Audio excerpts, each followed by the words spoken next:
Assalamualaikum warahmatullahi wabarakatuh. Perkenalkan, nama saya Rodia Jatsia. Saya dari program studi Teknik Budidaya Angkatan 19 Politeknik Kelautan dan Perikanan Sorong.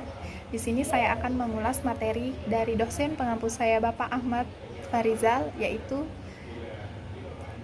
wadah budidaya perikanan.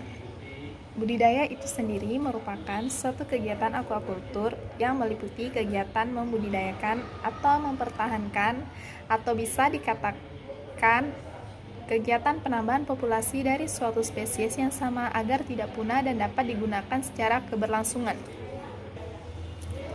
Salah satu faktor keberhasilan dalam budidaya ikan yaitu kesiapan wadah yang digunakan untuk memelihara organisme budidaya. Perkembangan teknologi wadah budidaya ikan. Wadah yaitu suatu sistem karena satu, terdiri dari beberapa komponen yang bekerja secara sinergis sehingga bisa berfungsi secara optimal. Dua, terkait dengan teknologi dan komoditas budidaya perikanan yang diusahakan sehingga membentuk suatu sistem produksi. Ketiga, terkait dengan lokasi di mana sumber air untuk keperluan budidaya perikanan itu berada. Wadah yang digunakan oleh para membudidaya suatu organisme biota laut yaitu kolam, tambak, dan keramba. 1. Kolam. Kolam yaitu perairan yang luasnya terbatas, sengaja dibuat dan mudah dikuasai, yang berfungsi sebagai tempat hidup dan berkembangnya ikan. Kolam ikan dapat dibuat dari tanah, semen, beton. Kolam biasanya digunakan untuk membudidayakan ikan nila, gurami, lele, dan lain-lain. Kolam berdasarkan proses terbentuknya ada dua, kolam secara sengaja dan kolam secara tidak sengaja.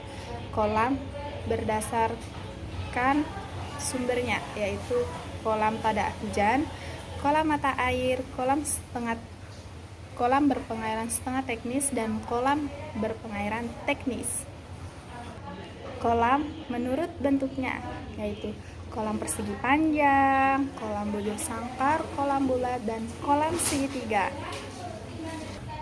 Adapun juga kolam menurut fungsinya, yaitu 1. Kolam pemeliharaan induk, kolam pemijahan dan perkawinan, kolam penetasan dan pendedaran, kolam pembesaran, kolam pemeliharaan calon induk, kolam penumbuhan pakan alami, kolam atau bak pengendapan, kolam penampungan hasil karantina. Kolam menurut debit airnya, yaitu 1. Kolam stagnan, 2. Kolam air tenang, 3. Kolam air mengalir.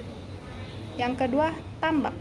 Tambak yaitu bangunan air yang dibangun pada daerah pasang surut yang diperuntukkan sebagai wadah pemeliharaan budidaya perikanan. Tambak biasa digunakan untuk membudidayakan udang atau lobster dan ikan. Tambak menurut tipe, ada dua, tipe porong dan tipe taman. Tambak menurut pasang surut yaitu tambak ideal, tambak darat, dan tambak laut. Tambak menurut bentuknya ada tambak irregular, tambak segi 4 bujur sangkar, tambak 4 persegi panjang, dan tambak lingkaran. Tambak menurut tingkat teknologi yaitu tambak sederhana, tambak intensif, dan tambak semi-intensif. Tambak menurut stadium yaitu tambak pentokolan dan tambak pembesaran. Yang ketiga adalah keramba. Keramba yaitu suatu usaha untuk membesarkan ikan dalam wadah-wadah yang dilayangkan dalam air yang diselubungi semua sisi dan dasarnya oleh suatu material yang berfungsi untuk menahan ikan di dalamnya. Keramba biasa digunakan untuk membudidayakan udang dan kepiting. Keramba memiliki keuntungan dan kerugian. Keuntungan untuk keramba yaitu fleksibilitas, investasi kecil, kontrol ikan mudah, dan tidak ada persaingan dalam soal tanah.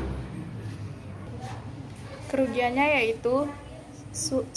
Sulit untuk melakukan usaha preventif dan kuratif. 2. Konstruksi kurang kuat. 3. Memerlukan tempat yang strategis. 4. Keempat, populasi ikan alami bertindak sebagai potensi sumber penyakit dan parasit. Lingkungan yang cocok untuk teknologi budidaya ikan keramba yaitu danau-danau dan waduk-waduk yang bebas polusi dan miskin hara, dan danau-danau atau waduk-waduk yang kaya hara lingkungan budidaya yang dapat diterima tapi kurang disukai. Yang terakhir yaitu aquaponik. Aquaponik adalah suatu kombinasi sistem aquakultur dan budidaya tanaman hidroponik, serta memanfaatkan secara terus-menerus dari pemeliharaan ikan. Inti dasar dari teknologi aquaponik yaitu penyediaan air yang optimum untuk masing-masing dan komoditas dengan memanfaatkan sistem resikulasi. Sekian pengulasan dari materi kami. Sekian dan terima kasih. Wassalamualaikum warahmatullahi wabarakatuh. Selamat sore.